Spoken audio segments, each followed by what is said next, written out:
ಇನ್ನು DCM DK Shivakumar CM ಆಗಲೇಬೇಕು. ಇಕ್ಬಾಲ್ ಹುಸೇನ್ ರಾಮನಗರದ ಶಾಸಕರ ಹೇಳಿಕೆ. 2.5 ವರ್ಷಕ್ಕೆ ಡಿಕೆ ಸಿಎಂ ಆಗಲೇಬೇಕು ಅಂತ ಮಗದೊಮ್ಮೆ ಪುನರುಚ್ಚಾರ ಮಾಡ್ತಾ ಇದ್ದಾರೆ. ಎಸ್ಪೆಷಲಿ ಆ ಭಾಗದ ಶಾಸಕರು ಬಾಲಕೃಷ್ಣ ಆಗಿರಬಹುದು, ಇಕ್ಬಾಲ್ ಹುಸೇನ್ ಅವರಾಗಿರ್ಬೋದು, ರಂಗನಾಥ್ ಅವರಾಗಿರ್ಬೋದು, ಕುಣಿಗಲ್ ಶಾಸಕ ಈ ಮಾತನ್ನು ಆಡ್ತಾನೇ ಇದ್ದಾರೆ. ಇದನ್ನು ಸರಿಪಡಿಸೋಕ್ಕೆ ಅಂತಲೇ ಸುರ್ಜೇವಾಲಾ ಬೆಂಗಳೂರಿಗೆ ಬಂದಿರೋದು. ಆ್ಯಕ್ಚುಲಿ ಈ ಥರ ಯಾರು ಓಪನ್ ಸ್ಟೇಟ್ಮೆಂಟ್ ಕೊಡಬೇಡಿ ಅಂತ. 2.5 ವರ್ಷಕ್ಕೆ ಡಿಕೆ ಸಿಎಂ ಆಗಲೇಬೇಕು ಅಂತ ಮತ್ತೊಮ್ಮೆ ರಾಮನಗರ ಶಾಸಕ ಇಕ್ಬಾಲ್ ಹುಸೇನ್ ಅವರು ಹೇಳಿಕೆಯನ್ನು ಕೊಟ್ಟಿದ್ದಾರೆ. ಮೋಸ್ಟ್ಲಿ ಸುರ್ಜೇವಾಲಾ ಅವರಿಂದ ಬುಲಾವ್ ಬಂದಿಲ್ಲ ಅವ್ರಿಗೆ ಅಂತ ಅನಿಸುತ್ತೆ. ಹಾಗಾಗಿ ಈಗ ಸ್ಟೇಟ್ಮೆಂಟ್ ಕೊಟ್ಟಿದ್ದಾರೆ.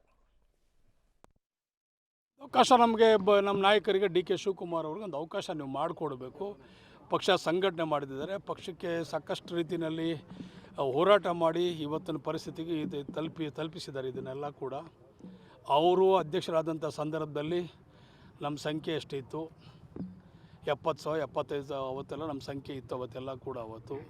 ಸೊ ಅನೇಕ ರೀತಿಯಲ್ಲಿ ಹೋರಾಟ ಮಾಡಿದ್ದಾರೆ, ಅನೇಕ ರೂಪುರೇಷೆಗಳನ್ನು ಕಾರ್ಯಕ್ರಮ ಮಾಡಿ ಪಕ್ಷ ಯಾವ ರೀತಿ ಸಂಘಟನೆ ಮಾಡಿ ಅಸ್ತಿತ್ವಕ್ಕೆ ತರಬೇಕಂಥೇಳಿ ಕಾರ್ಯಕ್ರಮನ ಮಾಡಿದ್ದಾರೆ. ತಮಗೆಲ್ಲ ಅದಕ್ಕೆಲ್ಲ ಇತಿಹಾಸದ ಪುಟಗಳಲ್ಲೇ ಬರೆದುಬಿಟ್ಟಿದ್ದೀರಿ ನೀವೆಲ್ಲರೂ ಕೂಡ. ಮೇಕೆದಾಟು ಇರ್ಬೋದು, ಭಾರತ್ ಜೋಡೋ ಇರ್ಬೋದು, ಸ್ವತಂತ್ರ ನಡಿಗೆ ಇರ್ಬೋದು, ಆರೋಗ್ಯ ಹಸ್ತ ಇರ್ಬೋದು, ಸಾಕಷ್ಟು ಕಾರ್ಯಕ್ರಮಗಳನ್ನು ಮಾಡಿ ಇವತ್ತು ಸರ್ಕಾರ ಅಸ್ತಿತ್ವಕ್ಕೆ ತರುತ್ತಲ್ಲಿ ಪ್ರಮುಖವಾದಂಥ ಒಂದು ಪಾತ್ರ ಡಿ ಕೆ ಶಿವಕುಮಾರ್ದಿದೆ. ಈ ಸ್ಟೇಟ್ಮೆಂಟ್ಗಳಿಗೆ ಬ್ರೇಕ್ ಹಾಕಿ ಅಂತ ಹೈಕಮಾಂಡ್ ಹೇಳ್ತಾ ಇದೆ. ಆದರೆ ಇವರುಗಳು ಬಿಡ್ತಾ ಇಲ್ಲ. ಪದೇ ಮೇಲಿಂದ ಒತ್ತಡವನ್ನು ಹಾಕ್ತಾ ಇದ್ದಾರೆ. ನಿನ್ನೆ ಮಲ್ಲಿಕಾರ್ಜುನ್ ಖರ್ಗೆ ಅವರು ಸೂಕ್ಷ್ಮವಾಗಿ ಒಂದು ಸ್ಟೇಟ್ಮೆಂಟ್ ಕೊಟ್ಟರು. ಎಲ್ಲ ಸುಮ್ಮನಿರಿ, ಹೈಕಮಾಂಡ್ ಯಾವಾಗ ಏನು ತೀರ್ಮಾನ ತಗೋಬೇಕು ತಗೊಳುತ್ತೆ, ಅದನ್ನು ಯಾರೂ ಪ್ರಶ್ನೆ ಮಾಡೋಕ್ಕಾಗಲ್ಲ ಅಂತ. ಆದರೂ ಯಾಕೋ ಕಾಂಗ್ರೆಸ್ ನಾಯಕರುಗಳಿಗೆ ಇದು ತಟ್ಟಿದಂತೆ ಕಾಣಿಸ್ತಾ ಇಲ್ಲ.